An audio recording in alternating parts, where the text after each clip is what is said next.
Hi guys, this is Jay. I have been quiet for a while because I moved from Berkeley to Antioch.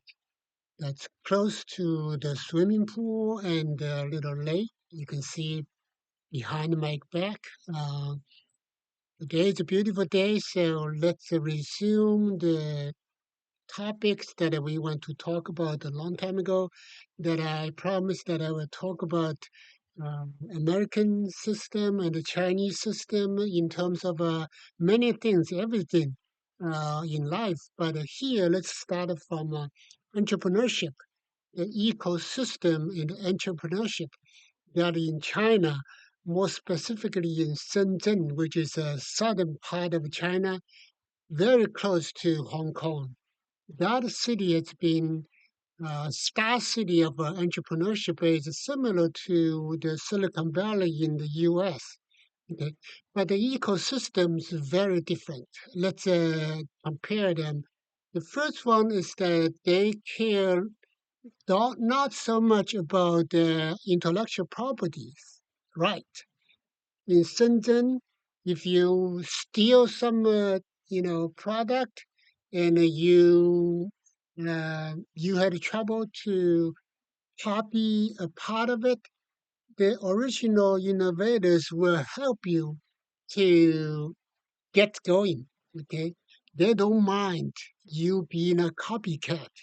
Instead, they see that as an actual source of revenues. They don't mind it. They shake your hand. They say, "Okay, fine. If you don't do this, I'm gonna sell my stuff to you, or I'll teach you how to do it." So that's one biggest difference between the U.S. and the Chinese system. Okay. The second one is instead of intellectual property right, the Chinese ecosystem very much emphasizing the market, speed to market. So one good example is that there's one Chinese engineer who developed a DVD player that can play basically any kind of DVD. And whether it's good shape or scratched or any kind of a DVD, VCD, whatever, they play it. And not only that, they only charge you $80. When back then in the Japanese Sony a DVD player will cost like at least $1,000. So you see the difference. It's so big. Okay, so that's one. So for this guy, getting to the market ASAP is number one priority. It doesn't matter whether I have a patent, whether I can charge a higher royalty fees. It doesn't matter. As soon as I can get into the market, um, I'll be fine. Okay. And also, there's a very idea of openness. Open meaning that the open sources, open to competition. You compete. You and I are making the same product. Let's compete to see who is faster, who is better, who is recognized by the market better. So those kind of thing, it's open-minded. That's why this time the DeepSeek, the AI platform, it's open sources. It's not an accident. It's actually a eco part of a Chinese ecosystem. They emphasizing the openness, open competition. Number three is that the collaboration.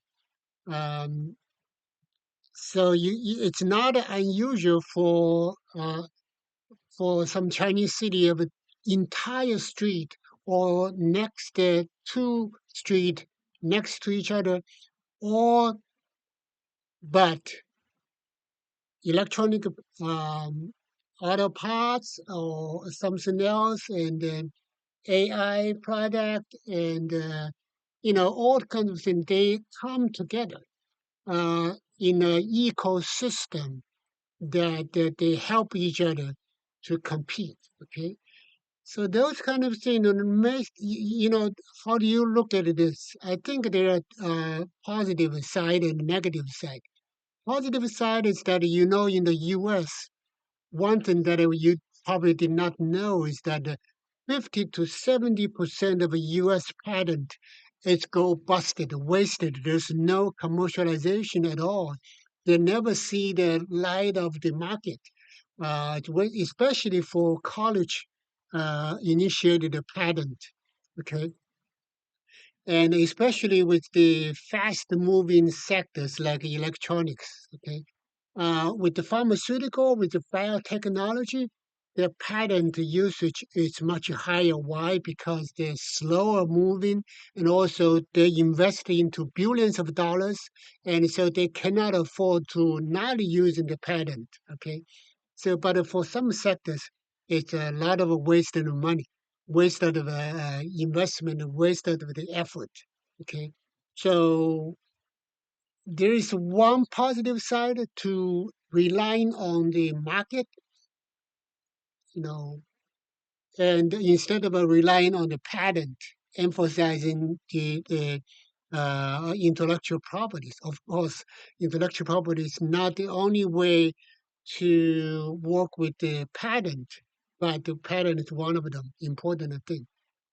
Okay, so on the other hand, I believe that the Chinese system is still so new. Instead of applaud its speed, its quality, its achievement, we let's wait and see if it works in other sectors, especially, for example, in the slow-moving sectors like pharmacies and biotechnologies. If Chinese can prove itself that they can work on this, that'll be a good sign for the entire for the entire global. We have a new strong competitors that can follow in different alternative business models, and it works, and then that's good news. Okay, we have a new way of doing business. So we let's wait and see. But for now, let's not make a judgment.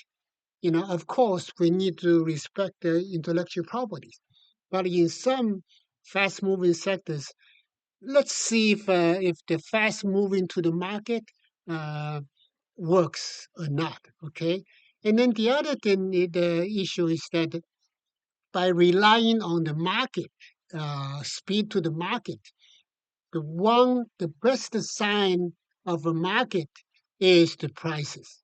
So the Chinese, in order to prove their ego, to prove that their product is better, the way to show the world is that it's cheaper.